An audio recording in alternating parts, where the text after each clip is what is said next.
Magandang oras mga ka-good news. Meron ng final statement si Risa Hontiveros tungkol kay Alice Guo. Sigurado siya na ito talaga si Alice Guo ay si Gu Huaping at isang membro at leader ng sindikato. Narito ang kanyang pahayag. Dear colleagues, malinaw na sa hindi bulag o nagbubulag-bulagan, iisang tao lang, si Mayor Alice Guo at si Gu Huaping. In fact, it appears that the name Alice Guo was stolen from a Filipino. Hindi lang citizenship ang ninakaw, pati identidad ng isang kababayan natin. Si Gu Huaping ay isang Chinese citizen na parehong magulang ay Chino. And this is based on official records from BOI, as well as Alice Guo's own declarations in bank documents.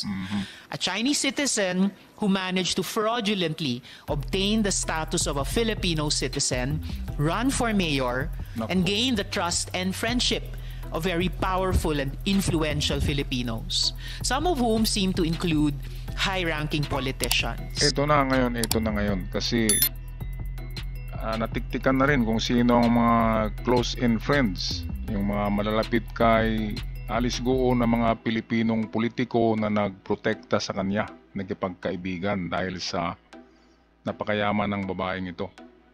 Kita naman natin, yung Pugo, ay isa siya sa leader yata, kasi lahat ng papeles ay merong pirma galing sa kanya. Kaya ito na yung sentensya ngayon. Ito yung ating panglaban sa China. At least makabawi man tayo dito. Raid natin lahat ang mga pugo at yung iba pang maliliit na pugo hubs. Meron kasing maliliit na mga pugo hubs yan. Yung mga Chinese na yan na nandiyan nakabase sa mga probinsya.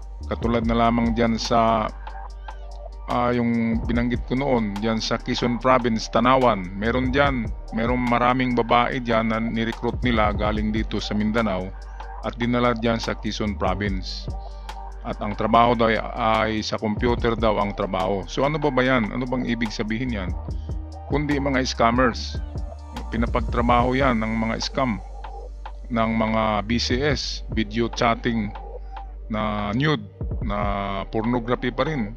Yan ang mga estilo nila. At hanggang sa malulong ito sa prostitusyon ang mga babaeng ni-recruit kasi hindi na magkakalabas. Kasi kinakandado yan sa compound. Kaya yan, tingnan nyo, sa bawat probinsya diyan sa Luzon ay halos merong mga small Pogo hubs na nariyan. At diyan din tumatakbo yung mga big boss ng Pogo hubs na ni-raid sa dito sa Greater Manila. Okay, nagsitakbuhan na yan sa mga probinsya. Kaya kayo diyan, mga mayor, mga barangay captain, report nyo yan sa kapulisan. Huwag niyong taguan yung mga Chinese na yan. Kasi mga uod yan, mga bakterya yan. Mga yan, problema sa ating bansa. Okay, balikan natin si Hontiveros. At sa dulo ng video ito, merong isang vlogger na nagpahayag tungkol sa kademonyuhan nitong babaeng si Alice Gu Huaping. A Chinese citizen involved in a deeply rooted network of the most heinous criminal activities, legitimized by the continued permission of Pogo operations. Kailangan harapin ni Alice Guo ito sa susunod nating mga hearing. Kailangan. Mayor Alice, or should I say, Gu Huaping, if you do not honor the subpoena, I will cite you in contempt. Pinaglalaruan nyo ang batas. Pinaglalaruan nyo ang mga Pilipino gaya ni Miss Merly. Ginagawa nyong commodity ang Filipino citizenship. Hindi pa po tapos ang ating investigasyon. We will draw out the links between Alice Guo's companies and other criminal networks. We will look at the protectors of Mayor Alice and we will spare no quarter. Ito na yung diyan. Kasi ang protector niyan ay mga Pilipino, di ba? Mga opisyal ng ating panggobyerno diyan sa mga LGU, diyan sa Bamban, Tarlac, of course. Isa yan sa protector at hindi lang yan. Yung matataas na opisyalis noong nakaraang taon, alam nyo na kung sino yan, yung katabi niya sa picture na nag-viral. Of course, isa yan sa nagprotekta sa kanya noon, kaya siya nanalo. Nanalo at nakapasok as Bamban Mayor. Okay, so klarong-klaro na itong kalukuhan na ito ng mga Chinese. Hindi ito personalan na kay Alice Guo lang ito. Narito si Alice Guo dahil mayroong naglagay sa kanya na makapangyarihan na tao. At walang iba yan, kundi yung dyan sa China, Communist Party ng China. Malaking kasi ito, grand plan na maglagay ng mga Chinese sa Pilipinas at mamahala ng mga upuan sa gobyerno. Kaya pagdating ng ilang taon ay halos Chinese na ang namamalakad sa Pilipinas. Ay, ngayon pa lang ay nakikita na natin ang dami-dami palang mga building na ginawa nitong Baofu or itong Hongxing company na si Alice pa rin ang diyan. Pinaka ring leader yan. Kung Yakuza pa yan yung Queen of Yakuza. Yang si Alice Guo. Okay, balik tayo kay Hontiveros for final statement. Friends, again, this is not about racism or xenophobia. Gusto ko pong ipaalala sa mga nagsasabi nito na daan-daang Chinese citizens ang tinotorture sa Bamban at sa Porac. Mayroon na ngang pinatay. We are helping them too. Totoo yata yan kasi ito si Tuto Bunyog ay meron ding isang attorney ito, si Tuto Bunyog. Ay meron din siyang revelasyon tungkol sa mga krimen na ginawa diyan sa Pugo. Ito, pakinggan natin si Tuto Bunyog sa kanyang revelasyon na ito. Maraming Chinese ang nawawala na hanggang ngayon kawawa ang kanilang pamilya na hindi na nila alam kung paano at kung saan ang kanilang mga anak na hindi na makakauwi ng China. Naku. Kasi wala na. Pinatay sila at sinimento.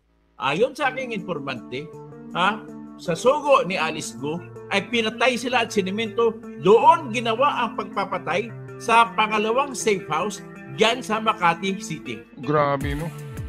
Nakita naman natin yung, di ba, merong mga viral videos yung nilalatigo na mga Chinese women. Chinese yun, At meron ding mga Indonesian na na-recruit.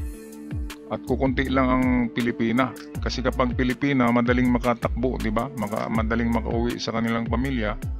Kaya ang ni-recruit nitong triad na ito, itong namamahala ng Baofu, ng Pugo, ng Yuxing, yan ay mga kriminal kasi sa China. Sabi ng mga source natin ay yun yung triad na mamahala diyan. Yakuza ng China. At kawawa yung mga Chinese ang dami-daming sinimento daw. Kasi hindi sumusunod sa mga utos. Kaya yun. Paano pa naman habulin niya ng pamilya ng mga Chinese na yan ay ang layo-layo ng China, di ba? At mahihirap ang mga Chinese. Yung kinuha nila yung mga mahihirap na Chinese sa mga bundok na mga farmers. Kaya hindi makakahabol yan. Hindi yan makakarating dito sa Pilipinas ang mga magulang. Kaya kawawa. Ito'y ayon kay Tuto Bunyog. Ano rin ito na vlogger Parang rin ito. Matapang din ito, kaya kudos to Tuto Bunyog. Maraming revelasyon ang attorney na ito sa kanyang vlog. Ingat lang dyan, Tuto Bunyog, kasi marami din ang nag-iinit sa'yo. Okay, balikan natin si Tuto. Ang isang safe house nyo nandyan sa Burgos Street sa Makati. Ayan, read nyo yan. At meron din kayong safe house doon sa Maribeles. Ayan, mga dyan, PNP sa Maribeles, read nyo yan, hanapin nyo yan. Grabe, akala nyo parang anghel itong mukha ni Alice Guo. Pero sobrang satanas pala ito. Nako, totoo yan. Mabait, maganda nga eksakto yung height niya, pang Miss China. Sinadya talaga yan ng Japan na ang kunin nila na babae, may ng China, sinadya ng gobyerno ng China, ng Communist Party, na ang ilagay nila diyan na bigyan nila ng puhunan na babae ay merong itsura, merong karisma katulad ni Alice Guo, matangkad, maganda ang katawan. Para charming ito at madali itong makapag-close ng mga deals sa ating gobyerno. Kaya ito na siya ngayon, naging mayor na, baka next year magiging congressman yan hanggang magiging senador kung hindi nabuking. Okay, maraming salamat Lisa Ontiveros, kudos to you and also to Tutu Bunyog. Maraming ding salamat. Ako'y magpaalam na. God bless the Philippines.